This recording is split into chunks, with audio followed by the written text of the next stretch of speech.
Man, I tell you what, nothing makes racist white people more pissed off than me, a white person, trying to educate about racism and trying to educate about what white privilege is and all these things. And it's so funny because these same people will argue with me till they are blue in the face about how they're not racist and we don't live in a racist institution and black and brown people have it so easy and racism doesn't exist anymore.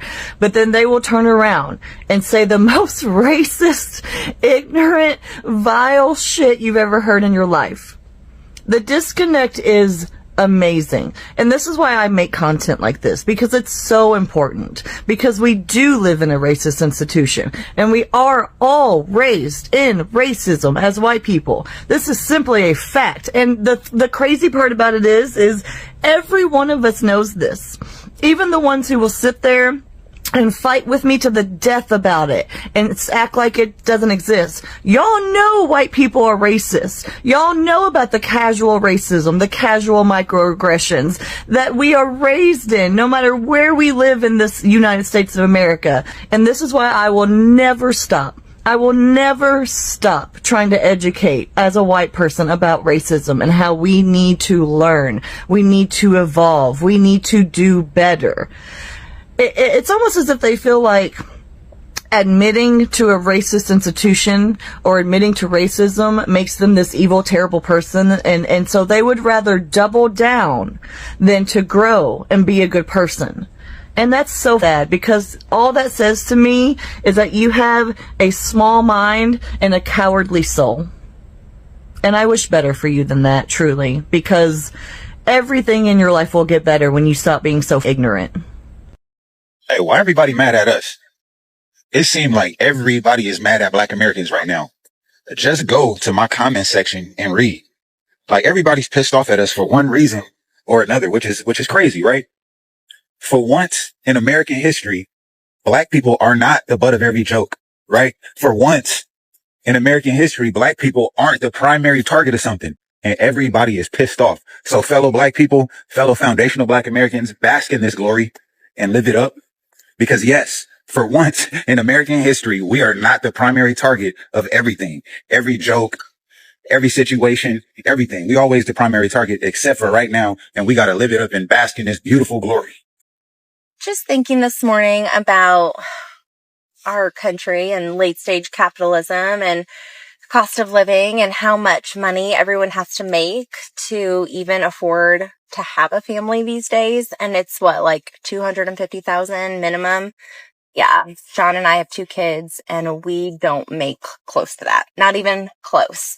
Try like at least $100,000 less than that. So we're barely making it. And we have 2 good high paying jobs as an electrical engineer and a nurse. Now, everyone always says, like, they make so much money. You guys should be doing so much better. They don't make that much money.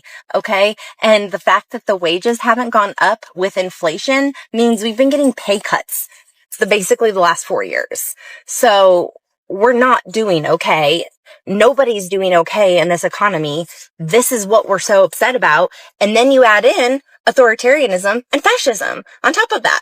Like, what kind of country are we leaving for our kids where we teach them it's okay that they go to school and then their friends are missing the next day because they were rounded up by ICE? This is not an okay world. This is what I don't want to leave my kids. This is what I want to protect them from. This is one of the reasons why we're moving to Europe. I'm tired of it. I haven't even touched on healthcare. That's a whole other story that we've spent over $10,000 a year on for the last 4 years. Childcare, $24,000 a year. Just so that I can go to work and not spend time with my kids. It's fucking insane. How does anybody live in this world? Like, how does anybody make that $250,000 every single year to just, like, be okay?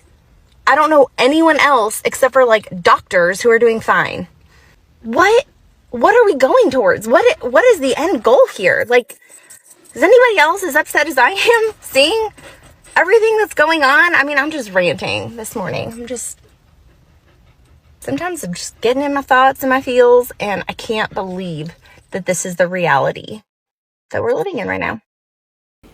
The United States is facing one of the worst economic conditions throughout the human history. This year marked one of those hardest year that people generally have gone through in the United States. The United States also has a history of racially exploiting black people. We talk about racial capitalism. The United States is one of the most capitalist countries in the world. It means that the corporates are always trying to control human consumption and control the amount of money that runs in the American economy. They also run monopoly. This means that everything that people buy are being run by all these oligarchs. But now there's something which is really outstanding in the lives of black people. The current inflations that are facing generally the United States citizens, and also the tariffs, how it's affecting different businesses, and this just makes it so much hard for people. But what I want to say is that black people seemed to be so much okay, and their lives seem to be going well. And this is a question that people are raising, and white people are trying to ask themselves, and this is making them confused, trying to find out why are black people not complaining about all these cost of living, while in reality everyone is going through this. And now this is one of the biggest questions that people are asking. And now I like to say just upfront that the lives of the social life of black people and the social life of white people is different. Also, the black community and white community, they come from different stances in life. That's what you need to understand. And somebody said that what we need to understand is that the ability of many black people to live with dignity, joy, and resilience despite loss, economic hardship, and systemic oppression is one of the most misunderstood aspects of the black experience, especially in society where success is narrowly defined by material wealth. White people have been socially conditioned to equate happiness with material possession, social status, or economic security, which it finds them so baffling when black people seem to maintain a strong spirit in the face of challenges that will emotionally break others. And now this confusion stems from differences in historical conditioning, cultural values, and collective experience that shape how each group relates to loss and hardship. So brothers and sisters, I want us to buckle up for this video because people are asking this question. Why is it that black people are just happy? Why am I not hearing black people complaining? Why is it that just black farmers are okay? Why is it that black constructors are just okay? Why is it that black trackers are just okay? So people are asking the question.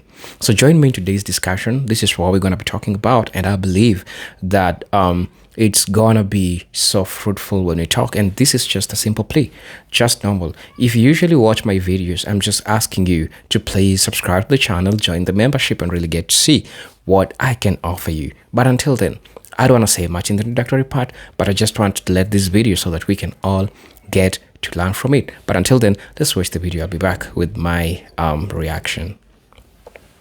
Being black and upper class has in no way been a persecution for me. It has, however, been a front row seat to a kind of white rage that affects everyone, no matter what social, racial category you slot into in society. This rage flies under the radar, it's made invisible, it's been around for a long time, it runs on the same economic, political playbook that it has since the end of the Civil War, and it's hurting all of you. All of you. Unless you're Jeff Bezos, but that's not you. A very small example of this is a couple of years back, I was all dressed up with black and white cousins. We're all dressed up. There's a good group of us, maybe 12, and we're going to the symphony. This symphony is it's manned by tons of volunteers, right? People who want to help you, people who are excited to see young people come to the symphony. And we get there and I've got my 8 or 9 tickets all connected. And this older white woman, member of my community, is doing the scanning. I can tell from the get-go, she doesn't really want to help me. She's peeved. And I'm thinking, why? I've got this huge group of people coming in. Like, this is a win for the local community symphony. So she scans all my tickets, right? 1, 2, 3, 4, 5, 6, 7, 8. She gets to the 8th or 9th one. I don't remember how many exactly we had. It doesn't beep. Now, mind you, I had to pick up these tickets at will call with an ID, with my name. And she knows this because she's a volunteer. before I come to her. She scans the last ticket that has the symphony's name on it. I mean, it's got all the official stuff. And she explodes with this quiet anger and this total frustration. Like, she's just like, she knew it. She knew I was a thief. And she loudly, in front of everybody, accuses me, basically, of stealing a ticket and attaching it to the legitimate tickets, which is how you should do crime. Now, that's a ridiculous thing. We sorted it out. We found out that, yes, while she was following the rules as to what to do if, I guess, a thief comes and attaches a fake ticket to a bunch of real tickets, she did not know how to use her scanner properly. But instead of having customer service, instead of thinking about how one should approach this, she responded with the anger that was already inside of her. She'd already assumed and knew that this kind of place was not for people like us. And she didn't want to have to let us in. And if she could get us out on a technicality, on a quiet rule, and she threw up her hands, I can't help you, I can't do anything, she would. That is a very tiny, low stakes example of the work Carol Anderson, as a historian, has done in looking at the documented and demonstrated examples of rulemaking and code making that certain people in higher classes have used to quietly make sure that lower class whites and Black people with wealth cannot get ahead. When Carol Anderson decided to write White Rage, it had come after she had been asked for the Washington Post to write an op-ed in the wake of August 2014 when the Black Lives Matter riots were exploding. Her critique was that we were looking at Black rage. We were looking at physical anger, destruction of property, all those different things. And she was making it very clear in that first essay and then in her book that you can't understand this rage unless you understand the other kind of rage. That's the rage that uses your political power, your legal power, to write laws and little caveats into things to make sure that you undermine the wealth of people believed to be Black, and you make sure that people who are believed to be white, who are in lower classes, never politically come together with those people. Now, who does that cost? It costs the democracy, and it costs all sorts of other classes that aren't in the ruling class. Because what they're doing is you're undermining, as she shows in her book, you're undermining voting rights. You're undermining this ability for the lower classes to look at each other and go, hey, our taxes should be going toward X, Y, and Z. Carol's research, I should say Miss Anderson's research, is an invitation to look at the kind of responses that have legally always existed to the advancement of Black people or the advancement of lower classes coming together and saying, this is how we would like to be treated. She's making it clear that if we don't look at the playbook, we're going to miss it in today's age. It's not something that happened back then. It's something that's happening now. We're going to be looking at this work because there's going to come a point in time when you are trying to rightfully access something that is yours, and you're going to be told that if it is given to you or if you want it, it's probably because you stole it or you shouldn't have it. As a historian, she's making these brilliant connections about how this is an assault on Black middle class, but then you can go out and see it's also the middle class as a whole. It's really important that we contextually understand our history because we're all bound up together, and all of our lives and our pursuit of happiness and liberty, it's connected. And there are reasons that people don't want you to understand that because you become dangerous when you know that. You're less of a victim and you're more of a threat. So I'm excited to read this book. If you've read this book, if you finished it, if you know of any other things of Carol Anderson's that you just really particularly want to look at, please write in the comments. Baby, I usually get on this app to empower and teach. But today, these anti-Black folks is pissing me off. Dear whoever this applies to, and if it ain't you, peace and blessing. I need y'all to listen because I'm tired of this conversation and I'm tired of the disrespect. For the past 6 or 7 months, I keep hearing the same rhetoric over and over. Black Americans shouldn't be resting. We're not helping. And the one that's really pissing me off, they coming for y'all next. Baby, the audacity. Because while they're busy screaming, they're coming for you all next. Black Americans have never stopped being the target. Baby, we've never had a break. Black women have been screaming from the rooftops. We're under attack. Black men unalived in the streets like dogs. Our children missing.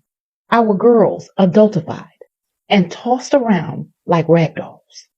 All of this and more, because we've always been the target and we still are. But y'all turned a blind eye. You ignored that the attacks never stopped. The injustice, the oppression, the disrespect, it's been constant. Let's be honest, because you've always believed we deserved it. But baby, we done with all the disrespect. And the second we said we're tired, we ain't carrying y'all anymore, the disrespect starts flying. And the way you've always felt comes bubbling to the surface. And baby, y'all just forgetting to be nice. Now y'all downright nasty. And it reminds me of the same rhetoric that white people have been spewing for decades. The moment Black Americans stopped working for free, somehow we became lazy, and the whole world believed the bullshit, the ignorance. If y'all hate us so much, leave us alone. Get out of our communities, stop stealing our culture, and keep our names out your mouth. We've respectfully supported your business while you smiled in our faces and talked behind our backs. And in return, we've got nothing but disrespect. All we've ever asked is respect and solidarity. You better be glad that's all we've ever asked for, not revenge, because we'd be well within our rights. Respect and solidarity. And apparently, that's too much. So now we're saying it loud for the people in the back. Leave us the hell alone and stop using us to unload your frustrations about being oppressed in a place you chose to come to. We are not the enemy. We didn't create the oppressive systems.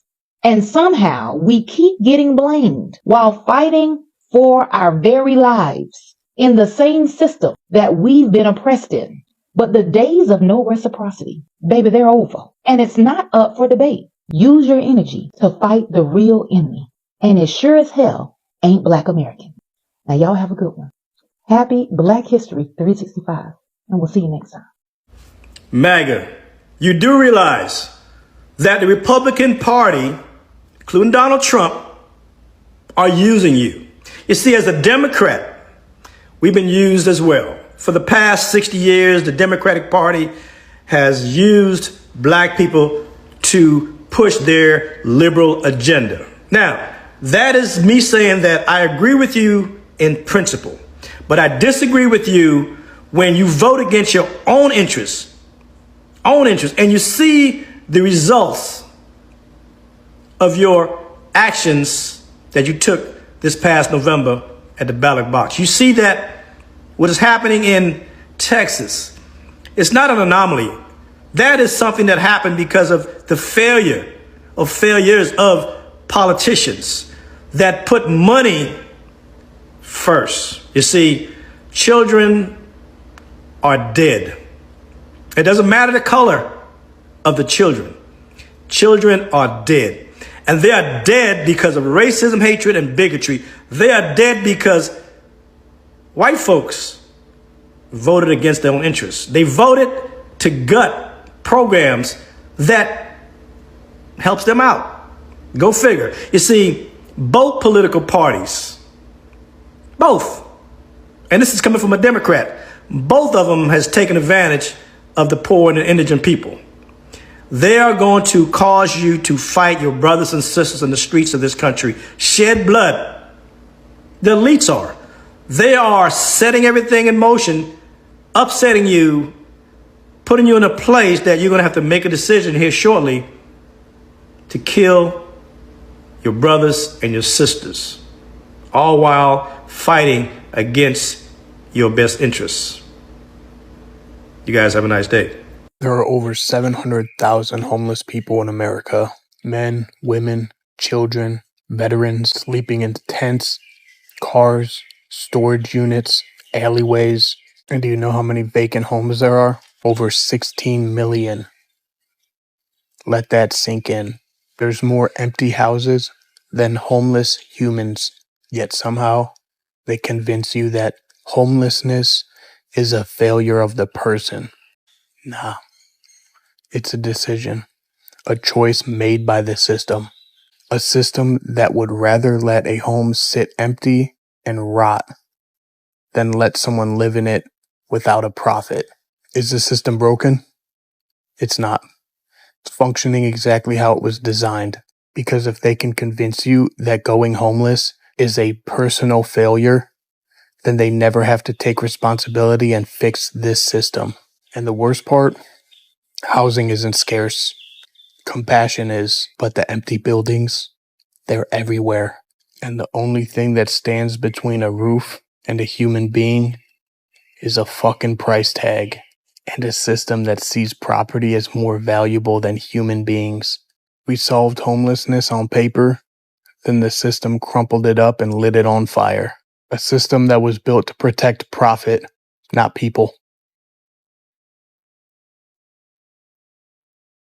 So I mentioned how I don't ever want to live around a bunch of white liberals again. And I spent most of my life living in Santa Cruz, California, where there is a lot of white liberals. And I have to tell you, those are some of the most racist people in America. White liberals have tried to silence my voice, have tried to get me fired. White liberals have called me racial slurs multiple times. White liberals think black people are a monolith and are only allowed to act a certain way, vote a certain way. White liberals are working to lower the educational standards for black and brown kids, which is hurting them. White liberals want to have a permanent brown underclass to do all of their hard work, all the jobs they don't want to do. So yeah, there's a lot of reasons why I never want to live in a majority white liberal area again. And don't even get me started on COVID. So it is really much confusing to white people because they know that historically black people have been going through a lot of things. Now, historically, the African and African diasporic worldview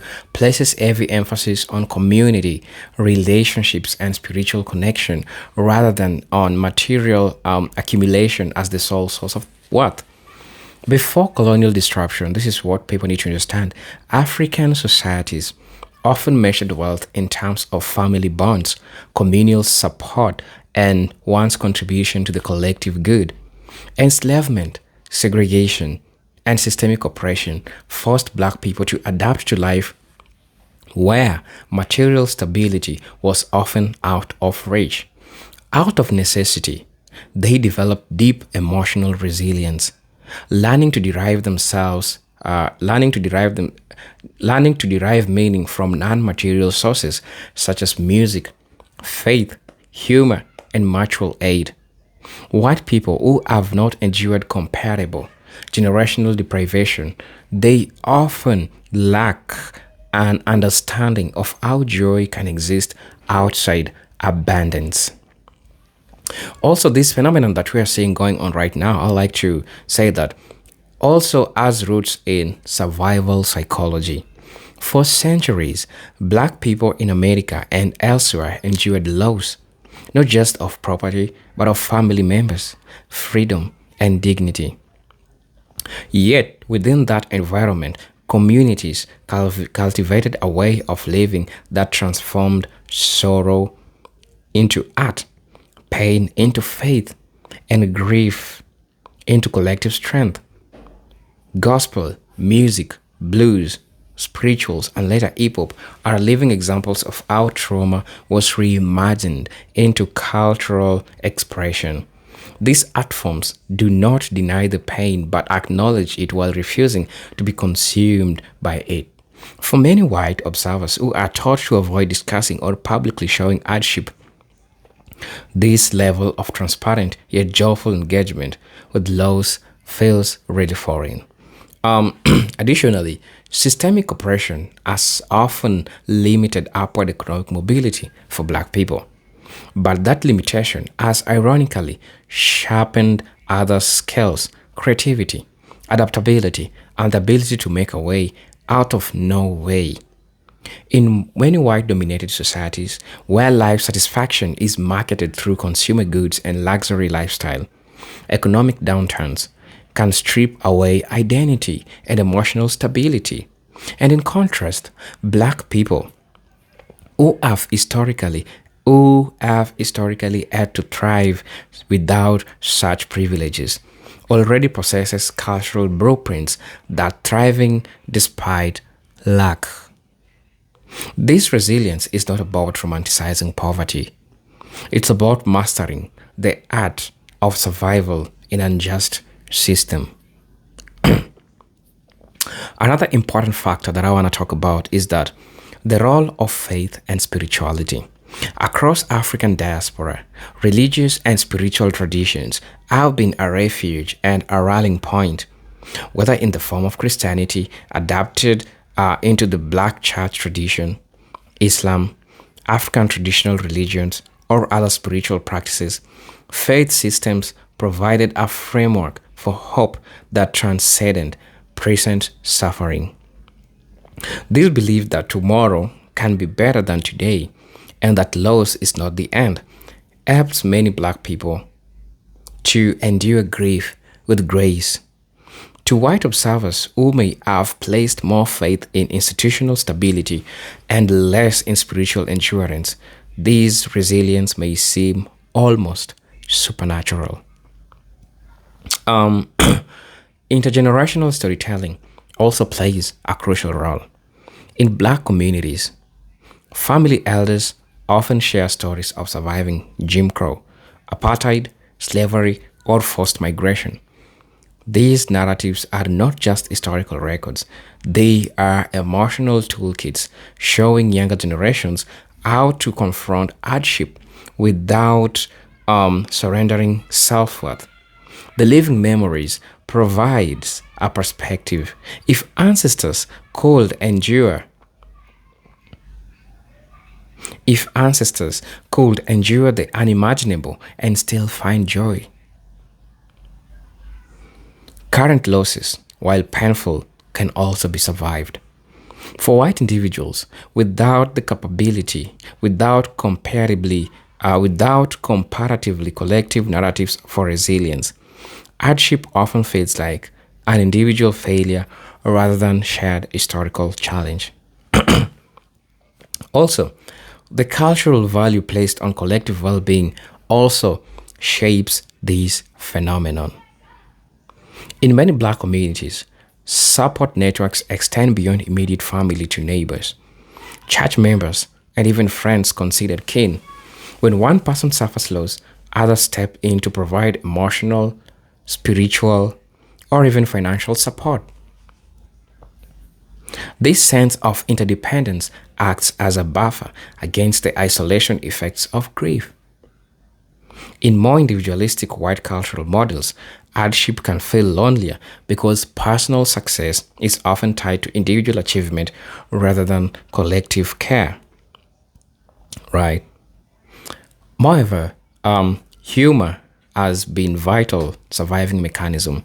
Black humor often emerges directly from painful realities, turning tragedy into comedic insight as a way of defying its emotional power. White people who expect loss without such humor traditions might find the grief to be an overwhelming and unrelenting burden, while black communities can lighten that burden with laughter. Even in the midst of, of funeral or financial struggles, these doesn't mean they take loss lightly. It means they have learned that humor can help carry the weight. Right.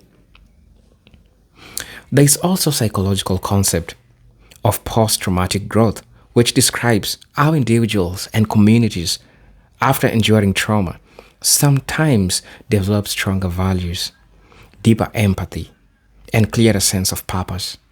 Many black communities have been living in this state of generations, not because they chose trauma, but because oppression forced them into it.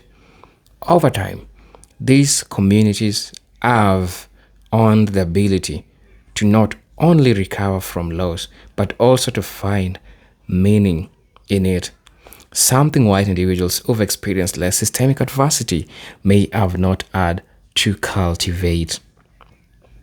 And ultimately, the confusion white people express, how black people live with loss reveals more about limits of their own cultural frameworks than about the black experience.